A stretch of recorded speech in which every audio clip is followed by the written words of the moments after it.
The HOKA Mach X. Is this the successor in the Mach family that we are looking for? Let's talk about it.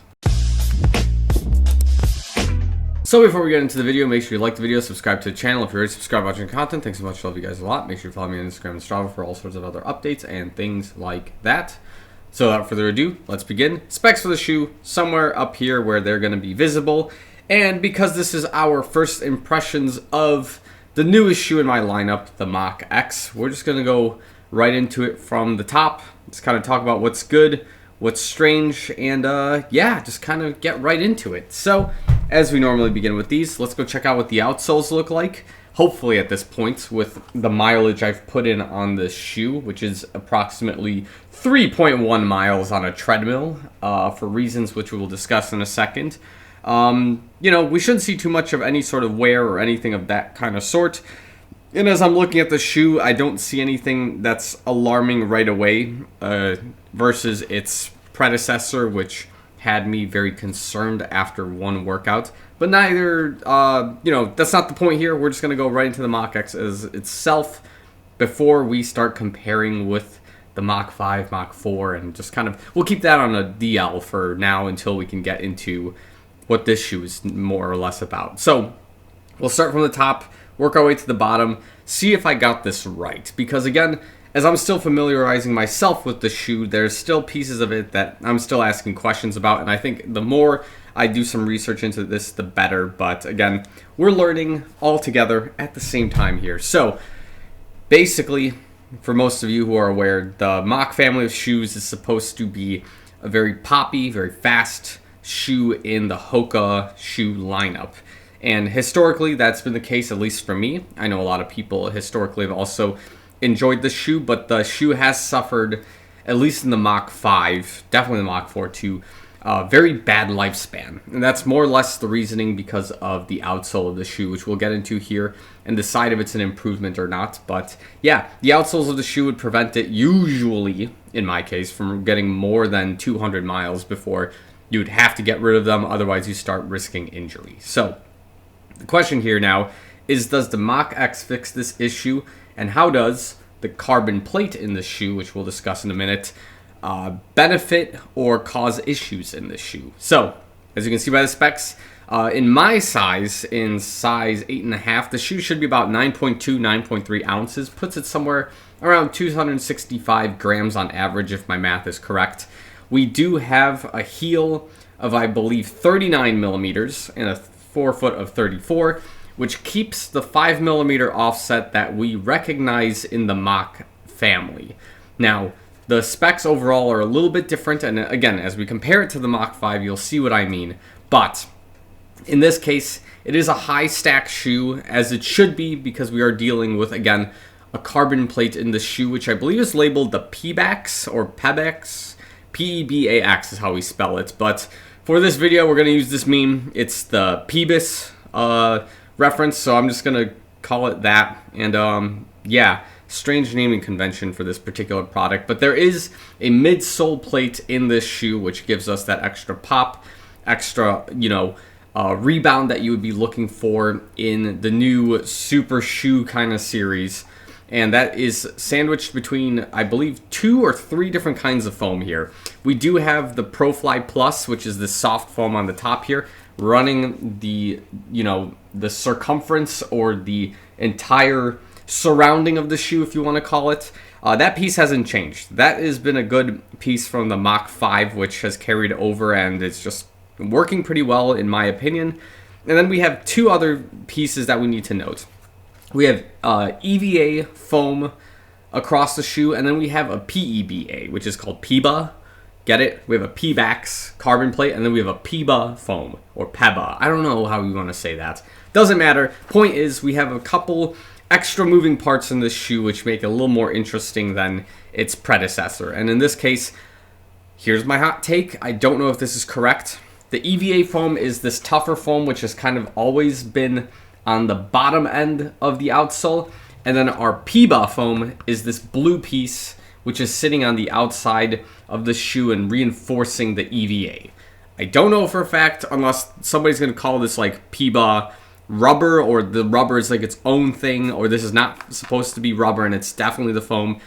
Somebody sound off in the comments and let me know if that's correct, because I can't imagine where else the PIBA foam on this shoe would be unless it's like invisible on the shoe, which would also not surprise me whatsoever. So that's what's kind of going on here, and we do have the carbon plate sandwiched between the ProFly X or the ProFly Plus, and this EVA foam as we see it. So that's what's going on the outsole. Lots of cool stuff, moving pieces there as well. And then on the upper, we do have a very similar mesh styling to the Mach 5. In this case, I know it's explicitly called the Jacquard upper or the Jacquard upper. Not 100% sure how you would exactly go about the naming convention for it, but the principle here is that it looks like it's a carryover piece from the Mach 5, which is good. I'm happy with that.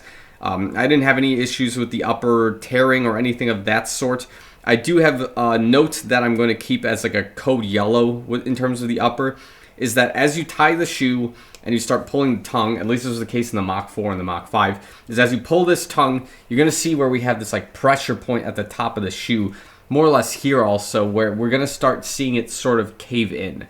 The question I'm going to have at this point, as we continue putting mileage and tying the shoe and untying it, is whether this is going to scrunch up if we have the carbon plate. And if it does scrunch up, where is the pressure point? Is it going to be along the foam here? Is it going to be on the outside? Is the upper going to start ripping as a result of the tongue getting pulled here? Like, it's hard to say at this point in time, but this was a major problem when it came to the Mach 5 and the fit of the shoe as you continued running, as the upper would sort of warp itself over time, at least in my experience. Now, if somebody else has some better thoughts on that, or will tell me, hey Phil, don't pull the tongue on this shoe, just leave it as it is, tie it, etc., then that's like a whole different, a way of approaching it. So yeah, that's the Jacquard upper, the Jacquard upper. I'm trying to think of if there's anything else noted on HOKA's website for this shoe. I mean, I don't think there was anything else particular.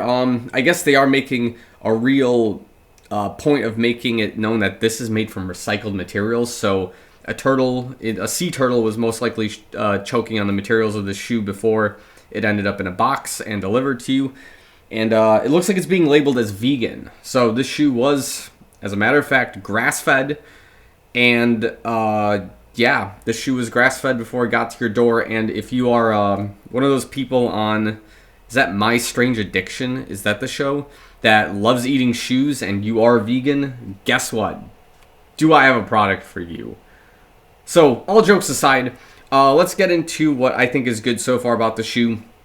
I did take it for a ride for about 5K treadmill running, just because, again, I'm still kind of working through some of my runner's knee stuff, which isn't totally out of the water. There's like pieces that are good and some pieces that are still kind of strange. I digress. Point is, I kept the miles on the treadmill just to feel it out.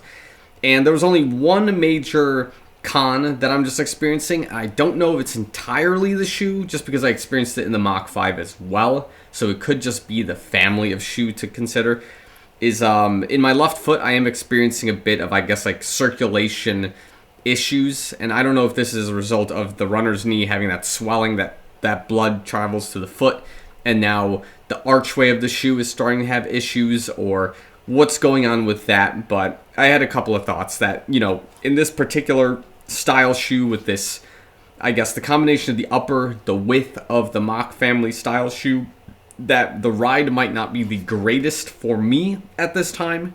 But again, if I take this outside, if I take this shoe like for an outdoor run and I'm able to get rid of that treadmill fatigue, I guess you can say, of having the same repetitive step over and over again, and we implement some turns, we implement some hills, some downhills, I think that sensation will go away.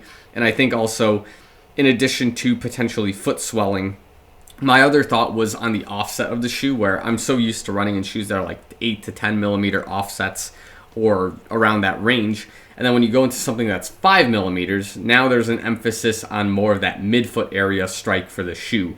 And when you implement that sort of feature or that default when you're running in the shoe, you're now implementing, I think, more use of the arch of your foot. So there's more stresses on that area. And that's partially where I'm experiencing some of my soreness in the foot, is on that archway. So the pressures may be moving away from the ball of my foot into the arch because of that 3 mm change, which, believe me, is a big difference in this kind of shoe where you go from 5 to 8 or 5 to 10, you know. And as a result, running in like this shoe or the Mach 5 feels tremendously different than something like the Boston 12 or like I guess the Tempo Next Percent or Vaporfly or, you know, any other super shoe carbon kind of family thing. So I don't want to like beat around that bush some more, but yeah, it's interesting to note that I am experiencing that kind of soreness. And if you are experiencing a similar soreness or have in like the Mach series or any shoe of that family with that low offset, let me know, just so I'm not like crazy and just imagining things here, or maybe I am experiencing some kind of treadmill fatigue and it's just time to change it up, which is also not out of my scope. I think that might be something also worth considering.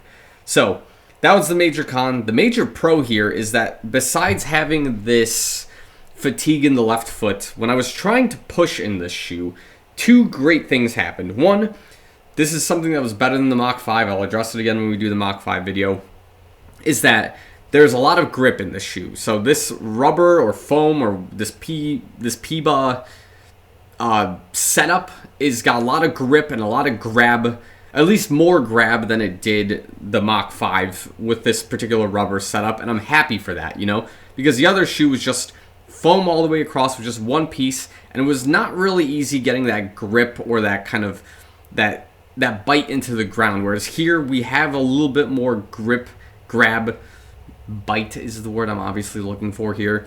And as a result, you're able to push harder into the ground and kind of scrape yourself off a lot more if you want to go faster. And as a result, that kind of leads into our second point, is that when I was trying to push this shoe into like the 7 to 640 minute per mile pace, wasn't trying to go too fast today for that matter, the shoe will cooperate and you are going to feel quite fast. And I haven't experienced quite a kick in this shoe or in this style shoe since something like the Nike Tempo Next Percent, which tells me that, yeah, this is going to be a really powerful carbon plate daily racer, everyday racer kind of shoe when I need it for speed work, when I need it for slower stuff. And I'm actually really excited once my body starts feeling a lot better to see how far we can push the shoe into some more speed related road workouts. So the shoe is advertised, I think, correctly, that this is an everyday runner, racer kind of shoe. There's a lot of speed, there's a lot of grip, a lot of bite, and a lot of other moving parts as a result of, you know, the Mach family trying to upgrade the shoe and modernize it to be more competitive to the existing carbon plate market of shoes. Because it's worth noting the Mach 5 did not have a carbon plate. They put the carbon plate in this shoe and they want this to be, I guess, the shoe to be that super daily racer kind of thing. So that's kind of where we stand with it. Overall, first impressions, highly optimistic about what this shoe is going to bring to my daily training and where it's going to go from there. Again, I need to resolve it for myself whether I'm just experiencing, you know, treadmill fatigue, I guess you can say, in my left foot where I'm experiencing that arch soreness in this particular area. And yeah, just to see if more or less, if I can shake off any treadmill fatigue, arch soreness, if taking this thing outdoors is going to be the shoe that I'm looking for daily training, that's going to be able to push into like 300, 400, 500 plus miles. If I can get this shoe at least to 400 plus miles, then as a Mach series or Mach family shoe, this is a big win.